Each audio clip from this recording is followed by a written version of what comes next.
For topic two, we're going to discuss some properties that are common with addition. So properties are just things that we see to be true, okay? So we've got three of them that we're going to look at right here. There are many, many, many properties involving numbers that we look at in math, but the three that we're going to focus on now are the addition property of zero and then the commutative and associative properties of addition, okay? So the addition property of zero states that the sum of zero and any number is just that number. Basically, if you take a number and you add zero to it, it does not change the original number. And that's fairly obvious. That's something that most of us are really good at understanding, okay? Now we just have a name for it. So the addition property of zero, okay? Now the two that are not maybe quite as obvious that are going to be generally a little bit newer for students are the commutative and associative properties of addition.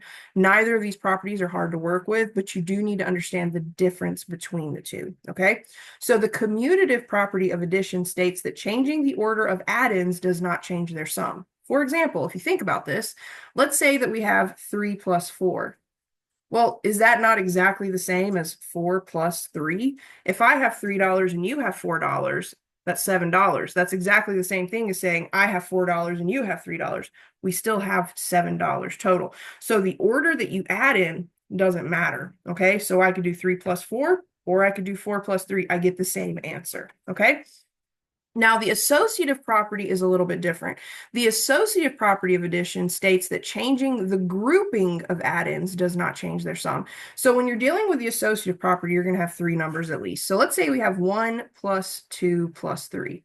We can fully agree this is the same as 1 plus 2 plus 3. Same number, same order. The associative property is all about where you put parentheses. So in math, we call parentheses sometimes grouping symbols, and it's how we group things, okay? So if I took the 1 and the 2 and grouped it, and then in the second half, I took the 2 and the 3 and grouped it, I would get the same answer, okay? So on the left-hand side, I have 1 plus 2 in parentheses. That says take care of 1 plus 2 first. Well, 1 plus 2 is 3. I then take that and add it to the 3 that's outside the parentheses. I get 6, okay? Well, if I look at the right-hand side, I have the 2 and the 3 grouped together. That tells me take the 2 and the 3 and add that first, and then add it to the one that's outside the parentheses. Well, 2 plus 3 is 5. Add that to the one outside parentheses, that's 6. So it doesn't matter how we group these numbers together, the sum is going to be 6, okay? So we have example 2 down here. It says, name the property being used in each problem. Okay, so the answers are going to be addition property of 0, commutative property, associative property. Those are the ones that we could have here. So the first example, we have 357 plus 0 equals 357. Again, this is factually something we know. We're all very comfortable with the fact that adding 0 doesn't change anything, but now we know it has a name. So this is the addition property of 0. Now, for the last three examples, notice they look very similar. So we're going to really have to dive in deep to understand if we're dealing with the commutative property, which is all about rearranging the order, versus the associative property, which is all about rearranging the parentheses. Okay, so in the first example, we have 12 plus 6 plus 8 equals 12 plus 8 plus 6. So looking from here to here, what did we notice changing? Well, there aren't any parentheses, so we can't throw out the word grouping symbol, but we did rearrange the order of the 6 and the 8. So if I have 12 plus 6 plus 8, that's exactly the same thing as 12 plus 8 plus 6. Either way you slice it, you're going to get 20 plus 6 equals 26, or you could get 12 plus 14 equals 26, okay? So let me actually show you that. So looking at the problem the way it's written, all we did was rearrange these two numbers here. So if we added from left to right, we would get 12 plus 8, which is 20, and then we still have that 6, so plus 6 is 26. Well, what if I added these two numbers, and I had 12 plus, well, 6 plus 8 is 14. Well, 12 plus 14 is still 26, so it doesn't matter. We can rearrange the order of these any way we want. We could, if I wanted to, I could write this as 8 plus 6 plus 12.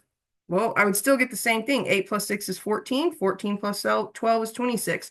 I could write this 8 plus 12 plus 6. Well, 8 plus 12 is 20. 20 plus 6 is 26. Doesn't matter the order you add these numbers in, you're going to get a sum of 26. So this right here is the commutative property of addition. Okay?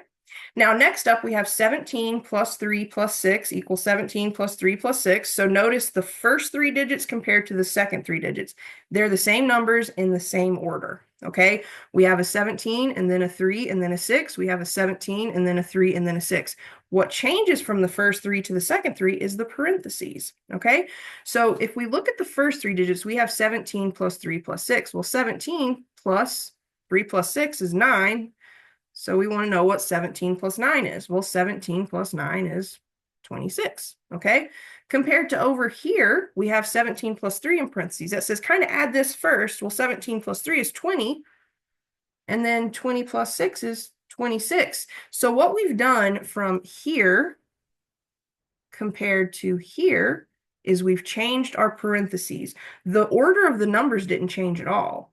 We just changed the way we grouped the numbers. So this right here is the associative property. And as long as you're adding, it doesn't matter the order you add, and it doesn't matter how you group your numbers. Okay, that's what these two properties say. Now for the fourth one, let's look carefully at this one. So we're going to kind of look at these three numbers compared to, let me use a different color, these three numbers. So looking at the stuff underlined in red, we have a 17 and then a 6 and then a 3. And we've grouped the 6 and the 3. Okay, now let's look at what's underlined in purple. Now we have 17, then 3, and then 6. So the order has certainly changed. Okay, but look at the grouping. Now we've grouped the 17 and the 3.